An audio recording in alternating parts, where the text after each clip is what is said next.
안녕하세요. 한PD의 여행 코멘터리 한PD입니다. 오늘은 베트남 택시 미터기 사기에 대해 말씀드리려고 합니다. 작년에 부모님을 모시고 베트남에 다녀왔는데요. 당하지 않을 것 같았던 미터기 사기를 당하고 다른 분들도 당하지 않았으면 하는 마음으로 영상을 올리게 됐습니다. 일단 베트남 화폐부터 말씀드리면 단위는 동입니다. 환율은 베트남 돈의 20분의 1로 계산하시면 원화가 나옵니다.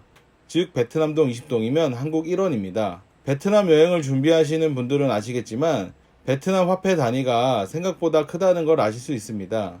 보통 길거리 쌀국수 가격이 2만동에서 4만동 내외, 반미도 2만동에서 4만동 내외, 환율을 계산해보면 2만동은 1,000원, 4만동은 2,000원입니다. 그럼 한국돈 만원이면 베트남동으로 20만동입니다. 처음엔 화폐 단위가 커서 좀 당황하실 수 있습니다.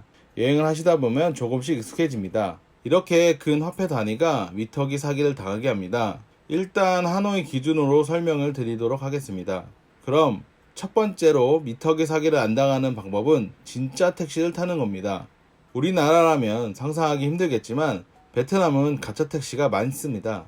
보통은 광고가 많이 붙어 있거나 특정 회사 택시가 진짜 택시입니다.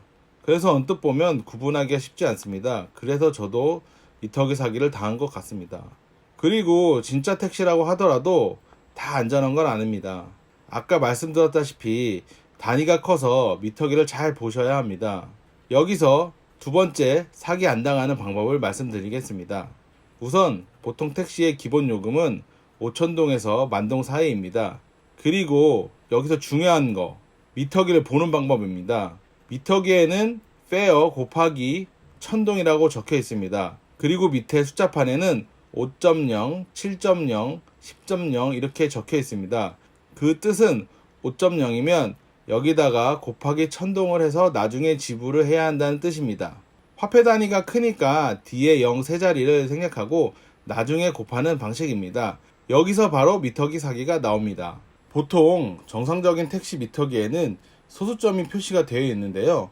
없는 미터기도 있습니다. 미터기에 소수점이 없어도 정상적인 기사들은 있다고 생각하고 돈을 받는데 사기를 치려는 기사들은 관광객이라 모를 줄 알고 소수점 없이 계산을 합니다.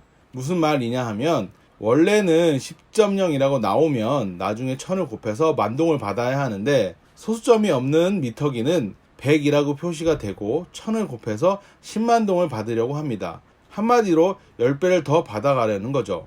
그렇기 때문에 택시를 타셔서 미터기를 보고 소수점이 있는지 없는지를 꼭 확인하시기 바랍니다. 없으면 다른 택시를 타거나 소수점 체크를 해서 기사에게 확인을 받아야 하는데요. 사실 베트남 택시 기사들은 영어도 잘 못 알아듣고 이해했다고 하면서 타고 가면 도착지에서 말을 바꾸는 경우가 많습니다. 그래서 그림을 그리거나 글을 써서 보여주는 방식으로 확인을 꼭 하시고 아니면 다른 택시 타시는 걸 추천드립니다.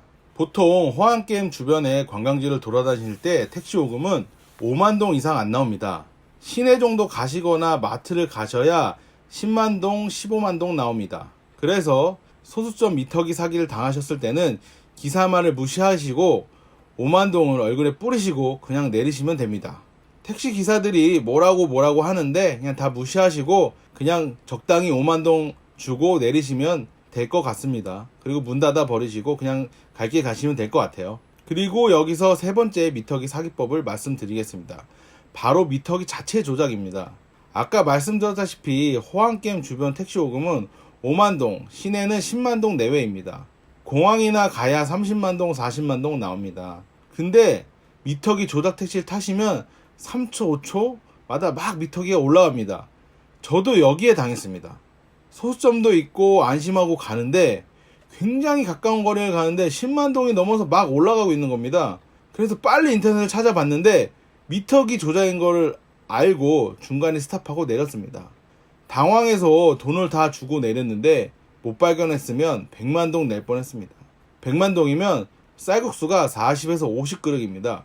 우리나라 돈으로 5만원이나 하고요. 사실 우리나라에서도 웬만한 거리 5만원 이상 안 나옵니다. 그래서 그 뒤로 택시 타면 미터기를 항상 쳐다보고 있었습니다.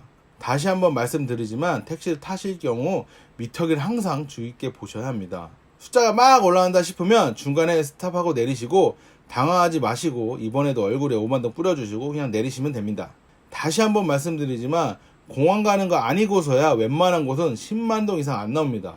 그리고 멀리 가는 거라면 그랩을 추천드립니다. 그랩은 차를 부를 때 가격이 정해져 있어서 나중에 도착지에서 그 가격을 주고 내리시면 됩니다. 그랩 사용법은 카카오 택시를 부를 때랑 비슷합니다. 즐거운 여행지에서 이런 사기를 당하고 나면 여행 내내 찜찜하고 기분도 별로입니다. 저도 사실 여행 내내 그 택시 얘기를 계속 했었습니다. 나중에 한국에 돌아와서 여행의 한 가지 에피소드라고 말할 수도 있지만 사실 기분 나쁜 엄청 큰일입니다. 영상을 보시는 분들은 꼭 미터기 사기에 당하지 마시고 항상 안전하고 즐거운 여행 되시기 바랍니다. 마지막으로 한 번 더 미터기는 항상 주의 있게 바라보시고요. 즐거운 여행 하시기 바랍니다. 그럼 오늘 영상은 여기까지입니다. 오늘 영상이 유익하다고 생각하시면 구독과 좋아요 눌러주세요. 그럼 안녕!